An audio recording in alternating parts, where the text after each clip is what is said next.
In het fjouwerierig bestaan van de Vrouwelijke Eredivisie had Heerenveen er nog niet zo goed voor staan. De komst van Janice van de Sanden speelt er een wichtige rol in, want zij is wettervlug en scoort makkelijk. En dat demonstreert ze hier in de 10e minuut. Goed terugzetten en ze ziet het de juiste hoeken voor een mooi stiftje. En dan is het 0-1. Een verrassende voorsprong dus voor de Veensters. En het verhaal wordt nog mooier. Want in de 24e minuut is dit de corner en Sylvia Smit zocht de roemte boppen in de hoeken. En breidt de voorsprong uit naar 0-2. Een luxe positie, want nog niet eerder wonnen de Veensters in Den Haag.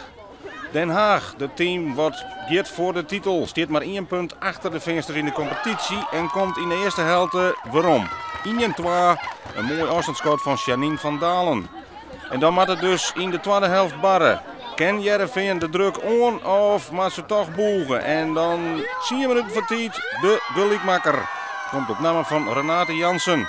Daar blijft het bij en op een ranglijst blijft Heerenveen Hagenezen 1 punt voor. We hebben nog een ronde te gaan van 7 wedstrijden. Dus ja, we hebben nog alle kansen. En, we hebben gewoon een team dit jaar die hard kan werken. En dat is gewoon heel belangrijk. En daardoor pak je ook gewoon heel veel punten. En dat is gewoon alleen maar een groepsprestatie.